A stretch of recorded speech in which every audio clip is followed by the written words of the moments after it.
Saudara kita yang terbaring di rumah sakit hari ini, sayup-sayup suara azan dari masjid rumah sakit masuk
perbuatan berlalu.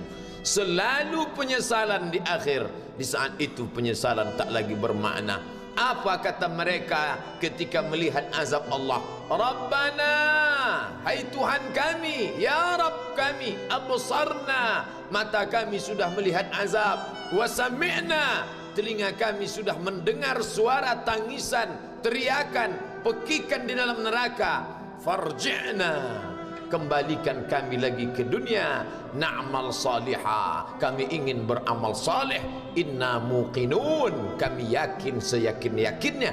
Tapi saat itu penyesalan tak lagi bermakna, karena dunia tak mungkin utuh semula, karena sudah menjadi sunnatullah yang lampau tak akan kembali. Idza sama'un fatarat, langit terbelah, wa idzal kawakibun tasarat, planet-planet bertabrakan, wa idzal biharu fujirat, lautan diledakkan, diletupkan, wa idzal quburu bu'asirat, semua yang dikubur dibangkitkan. Alimat nafsum ma qaddamat wa akharat, disitulah orang baru sadar apa yang dulu pernah aku lakukan. Wa qadimna ila ma amilu min amalin, semua amal mereka kami tunjukkan, kami datangkan. Ini amalmu, ini infakmu, ini wakafmu, ini sedekahmu, ini salawatmu, ini bacaan Qur'anmu, ini zikirmu. Tersenyum mata melihat amal. Faman ya'mal mithqala dzarratin khairan yarah. Tapi jangan lupa, apakah yang dosa-dosa itu dilupakan begitu saja? Yang buruk pun akan nampak juga.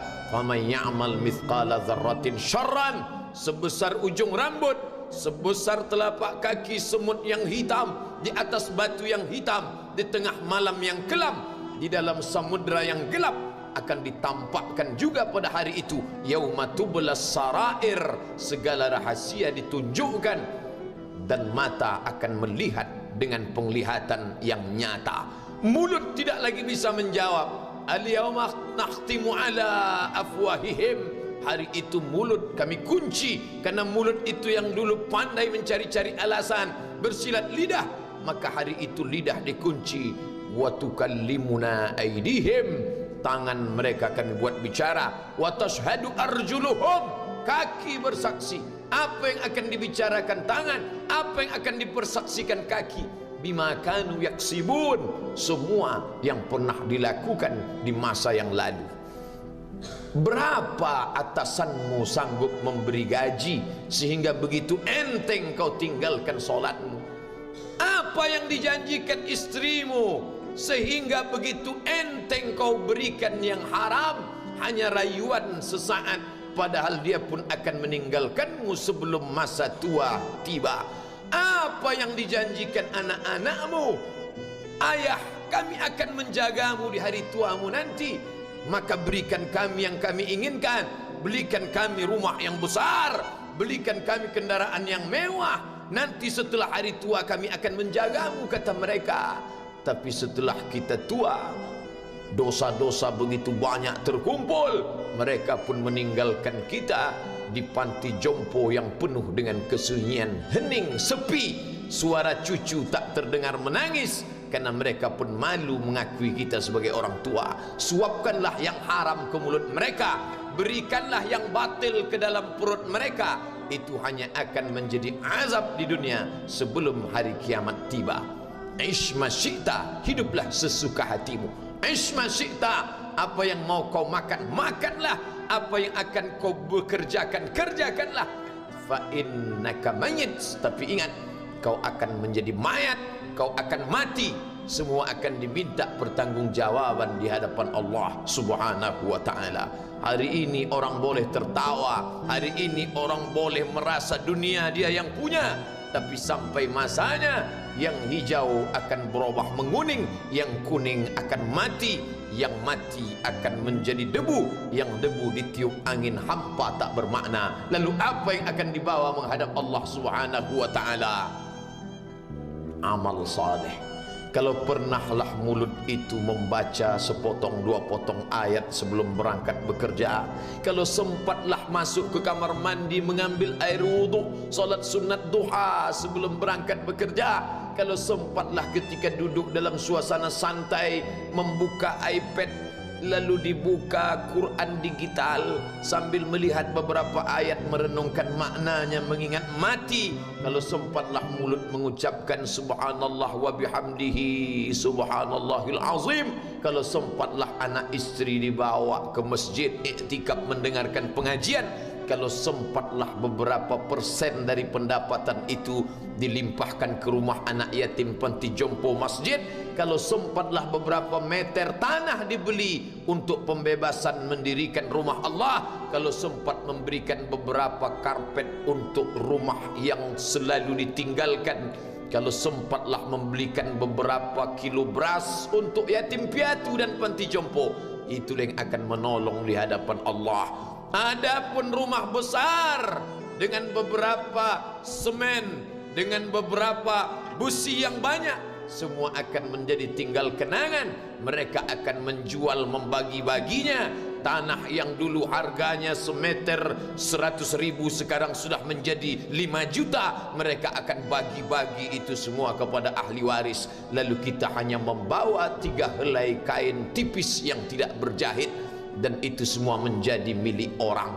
Kalau dulu mereka kita didik dengan pendidikan yang baik, di tengah malam mereka bangun menetes air matanya, lalu dia berdoa, Rabbighfirli wa liwalidayya warhamhuma kama rabbayani shaghira, seperti tetesan embun di tengah gurun Sahara yang panas.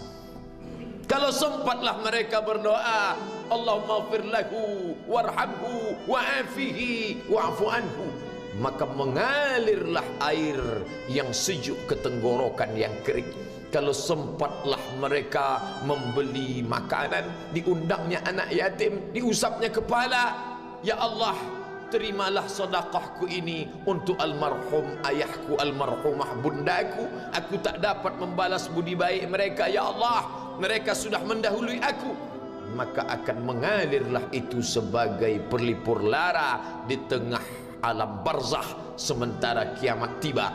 Tapi kalau mereka hanya dididik dengan keduniawian, dididik dengan kemewahan, disumbat mereka dengan materi, tak pernah diingatkan pada mati.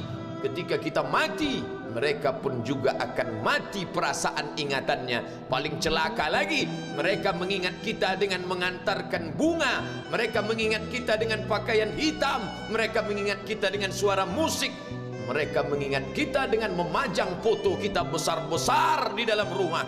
Dan itu hanya menjadi penghalang rahmat Allah turun, tidak berkesan sedikit pun. Mereka sedang menyangka kalau dinyanyikanlah lagu kesenangan kita, terobat rindu hatinya. Kalau dipajangnya foto kita, dilingkarkannya karangan bunga, puas rindunya. Padahal itu tidak membuat pengaruh apapun kepada kita di alam barzakh. Maka sayang, buatlah sayang yang mengingatkan sesudah mati.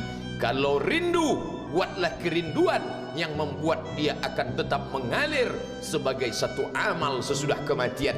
idza matal insan, kalau